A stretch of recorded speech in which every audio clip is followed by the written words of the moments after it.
उपराष्ट्रपति एम वेंकैया नायडू को राज्यसभा से दी गई भावभीनी विदाई। प्रधानमंत्री ने कहा कि श्री नायडू के नेतृत्व क्षमता और अनुशासन की बदौलत सदन ने नई ऊंचाइयां प्राप्त की। अंग्रेजी नहीं जानने वालों के लिए भी अब इंजीनियरिंग की पढ़ाई होगी आसान। तकनीकी विश्वविद्यालय में अगले सत्र से मिलेगी सुविधा।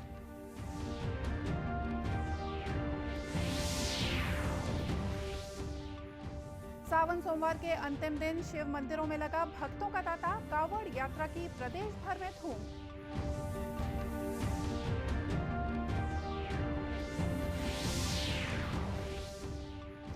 और राष्ट्रमंडल खेलों में भारतीय शटलर पीवी सिंधु और लक्ष्य सेन ने जीता गोल्ड मेडल। भारत के नाम अब तक 57 मेडल।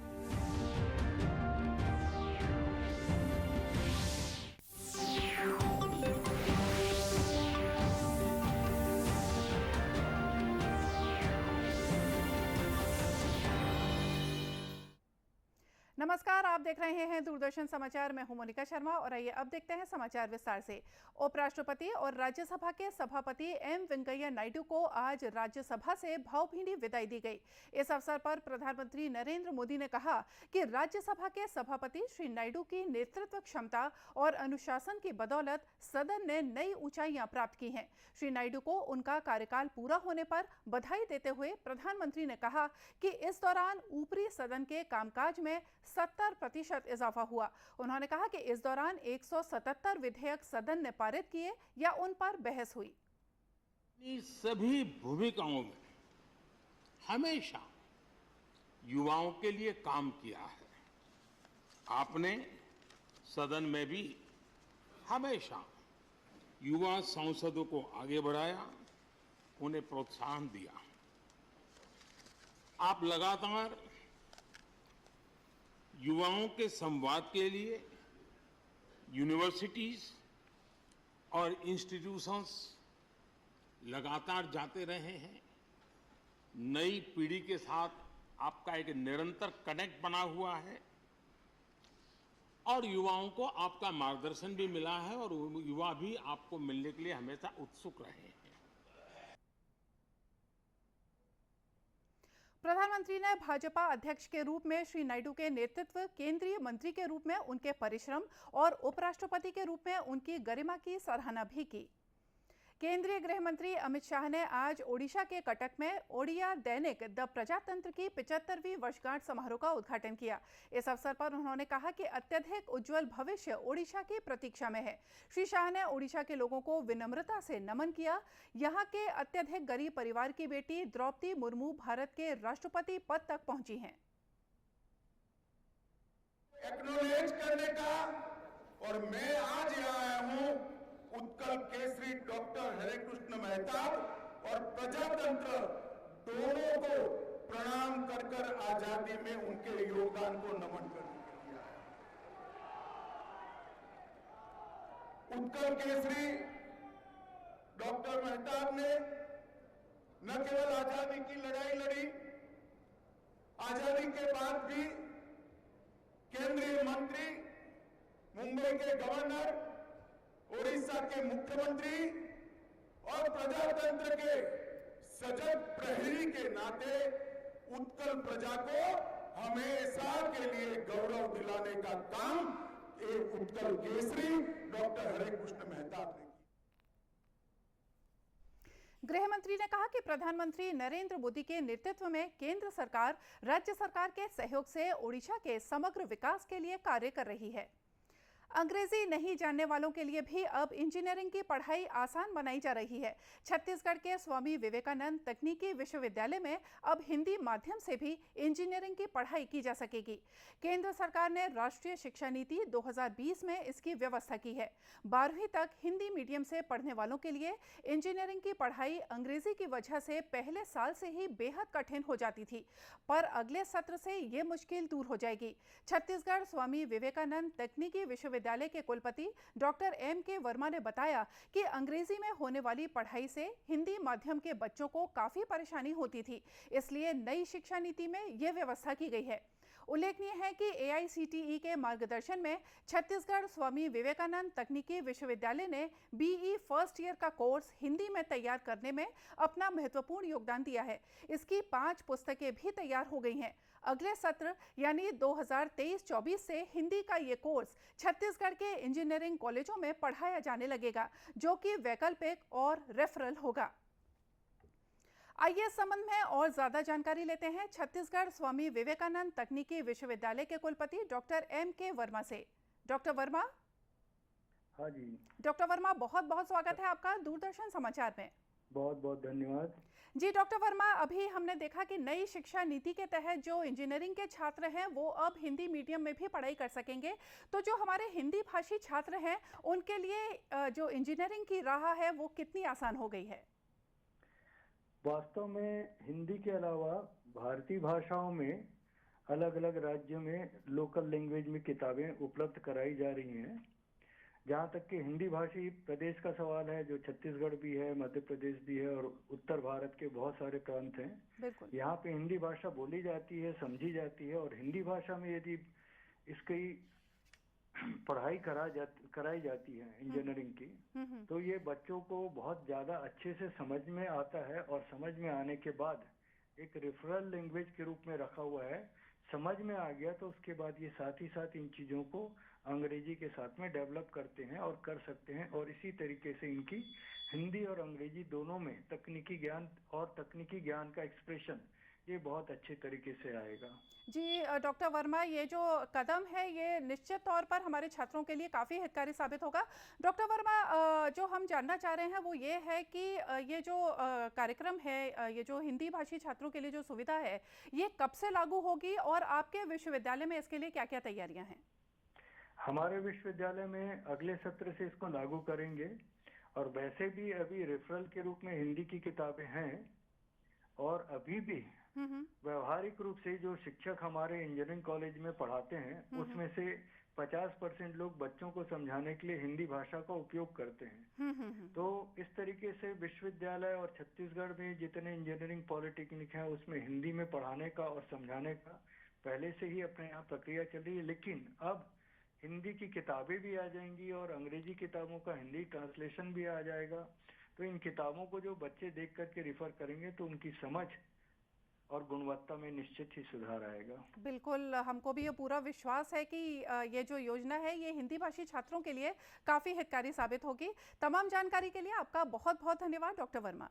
जी बहुत बहुत धन्यवाद। खबरों में आगे बढ़ते हैं। मुंगेली जिले के लोरमी स्थित शिव घाट में हर साल की तरह इस साल भी सावन के महीने में श्रद्धालु दूर दूर से अपनी मनोकामनाएं लेकर आते हैं। मनियारी नदी के तट पर भगवान शिव की प्राचीन और प्रसिद्ध प्रतिमा विराजमान है। पूजा करने पहुंचे श्रद्धालुओं का कहना है कि यहाँ जो भी भक्त सच्चे मन से मनोकामना मांगते हैं उसे भगवान जरूर पूरा करते हैं। लोरमी का शिव घाट मंदिर है, काफ़ी पुरानी मंदिर है, प्राचीन मंदिर है। यहाँ पे ऐसे लोग बोलते हैं और हम भी मानते हैं कि जो भी इच्छा लेके मनोकामना लेके आते हैं वो पूर्ण होता है। तो आज सावन का चौथा सोमवार है और काफ़ी लोग आए हुए हैं, हम लोग भी आए हैं दर्शन करने भगवान भोलेनाथ जी। यहाँ परम पूज्य महाराज जी के सानिध्य में समिति के द्वारा अभिषेक भी किया जा रहा है और महाभिषेक किया जा रहा है। साथ ही महाआरती की भी व्यवस्था की गई है। प्रति सोमवार महाआरती भी हो रही है और निश्चित रूप से भक्तों का आना जाना है। यहाँ मनोकामना लेकर के आते हैं और ऐसा मानना है कि यहाँ आने पर लोगों की मनोकामना पूर्ण हो रही है, इसलिए लोगों का आना जाना बहुत बढ़ा हुआ है। और आज की तारीख में मैं समझता हूँ चौथा सोमवार से लगातार अपन देख रहे हैं प्रति सोमवार को कम से कम 1500 से 2000 लोगों की संख्या में श्रद्धालु यहाँ दर्शन कर रहे हैं, अभिषेक कर रहे हैं, पूजा आराधना कर रहे हैं। आपको बता दें कि शिवघाट मंदिर परिसर में नर्मदा का एक कुंड है जहां पर लोग नर्मदा का जल लेकर भगवान शिव पर चढ़ाते हैं। ऐसी मान्यता है कि भक्तों की मनोकामना यहां पूजा अर्चना करने से जरूर पूरी होती है। भाई बहन के प्रेम का पर्व रक्षाबंधन 11 अगस्त को धूमधाम से मनाया जाएगा। रक्षाबंधन के अवसर पर कोरबा जिले की महिलाएं प्रधानमंत्री के लोकल फॉर वोकल को साकार करती हुई नजर आती हैं। यहां की महिलाएं छत्तीसगढ़ के पारंपरिक संस्कृति और घरेलू सामानों को रेशम की डोर में पिरोकर आकर्षक स्वदेशी राखियां तैयार कर रही हैं। कोरबा कलेक्टर संजीव झा ने बताया कि महिला समूह की दीदियां काफी गतिविधियां कर रही हैं। रक्षाबंधन के त्योहार को लेकर समूह की महिलाएं स्वदेशी राखियां बना बनाकर देशी कला को बढ़ावा दे रही हैं। उन्होंने कहा कि कलेक्टरेट, जिला पंचायत और सी मार्ट में काउंटर खोलकर स्वदेशी राखियों की बिक्री को बढ़ावा दिया जाएगा। इस हिसाब से बहुत बड़ी संख्या में राखियों का निर्माण किया जा रहा है, जो हाथ से बनाई जा रही है और अपनी देसी कला का एक नमूना भी है। साथ के साथ अच्छी बात यह है कि वो स्थानीय उपलब्ध जो सामग्री से धान है या बाकी जो देसी अनाज है उनके बीज हैं, उससे भी राखियां बना रहे हैं, जो कि न केवल देखने में कलात्मक है बल्कि वो किसी भी तरह के न उसमें केमिकल कपड़ा है या कोई केमिकल ऐसा इक्विपमेंट, कोई केमिकल पदार्थ का उपयोग किया है। राखियां तैयार कर रही जननी संकुल की महिला समूह के सदस्यों ने बताया कि वे चावल, गेहूं, धान, रुद्राक्ष सहित मखना और रखिया के बीजों से राखी बना रही हैं। इनमें लोकल घरेलू सामान लगे होने के कारण इनकी लागत काफी कम है, लिहाजा इन स्वदेशी राखियों को आम लोग भी खूब पसंद कर रहे हैं। और माँ भाई बहन के बढ़िया प्यार बने रहे। और ये राखी है पैरा और धान, चावल, दाल, ये गेहूँ, ये सब से बनाए जाते हैं सर। और हमारा उद्देश्य है कि सब जितना हमार महिला संगठन के लेडीज मन हैं तो मन सब बढ़िया ला थोड़ा रोजगार मिले। पिछले बार हम लोग 10,000 राखियाँ बनाई थी और 18,000 का मुनाफा हुआ था। और इस साल दीदियाँ बहुत उत्साहित हैं कि उससे ज़्यादा मुनाफा हो, उससे ज़्यादा आवक हो, जिससे इनका घर अच्छे से चल सके। आपको बता दें कि कोरबा की महिलाएं घरेलू सामानों को उपयोग कर एक और जहां आकर्षक राखियां तैयार कर बाजार में आने वाली चाइनीज राखियों को सीधे टक्कर दे रही हैं, तो वहीं आत्मनिर्भर भारत के सपने को साकार करने में अग्रणी भूमिका निभा रही हैं। और अब बात करते हैं राष्ट्रमंडल खेलों की। राष्ट्रमंडल खेलों के अंतिम दिन भारत ने आज 2 और स्वर्ण पदक अपने नाम किए। भारतीय शटलर पीवी सिंधु ने महिला सिंगल्स और लक्ष्य सेन ने पुरुष सिंगल्स में फाइनल्स में अपने प्रतिद्वंदियों को हराकर स्वर्ण पदक जीता। पीवी सिंधु ने जहां कनाडा की मिशेल को, लक्ष्य सेन ने मलेशिया के जीई यंग को हराकर स्वर्ण पदक जीत लिया। इसके साथ ही भारत के स्वर्ण पदकों की संख्या 20 हो गई है। इस पदक के साथ ही भारत के कुल 57 मेडल हो गए हैं। इससे पहले रविवार को भारत ने 5 स्वर्ण पदक अपने नाम किए। टेबल टेनिस के मिक्स डबल्स में अंचिता शरत कमल और श्रीजा अकुला की भारतीय जोड़ी ने स्वर्ण पदक जीता। पुरुष डबल्स में अंचिता शरत कमल और जी साथियान की जोड़ी ने रजत अपने देश के नाम किया। वहीं महिला क्रिकेट में भारत ने रजत पदक हासिल किया। इन पदकों के साथ ही भारत के कुल 20 स्वर्ण, 15 रजत और 22 कांस्य पदक सहित कुल 57 मेडल हो गए हैं। और आइए अब देखते हैं कुछ खबरें जिलों से।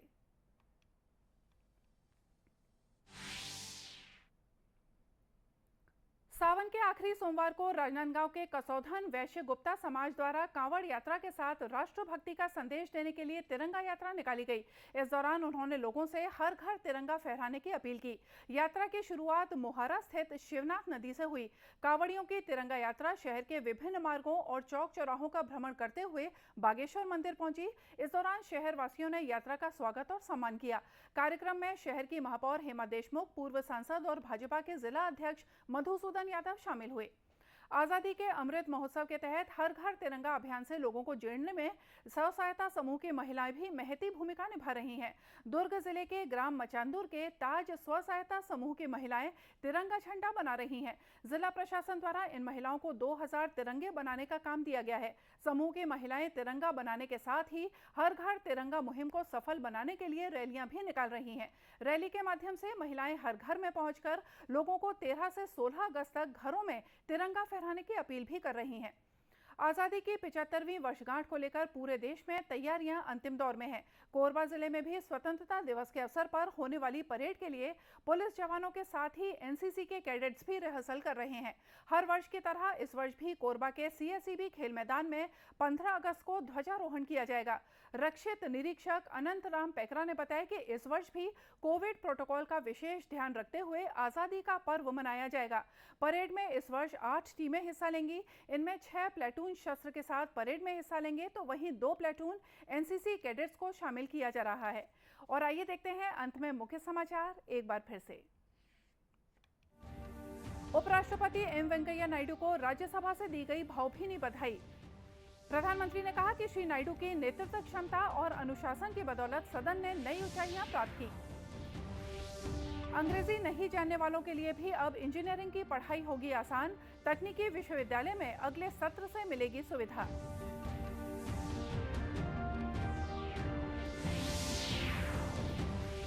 सावन सोमवार के अंतिम दिन शिव मंदिरों में लगा भक्तों का तांता। कांवड़ यात्रा की प्रदेश भर में धूम।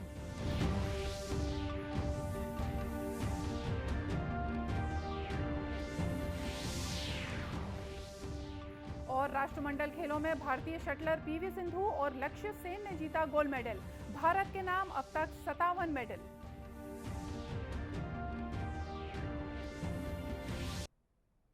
और इसी के साथ ये समाचार बुलेटिन यही समाप्त हुआ। नमस्कार।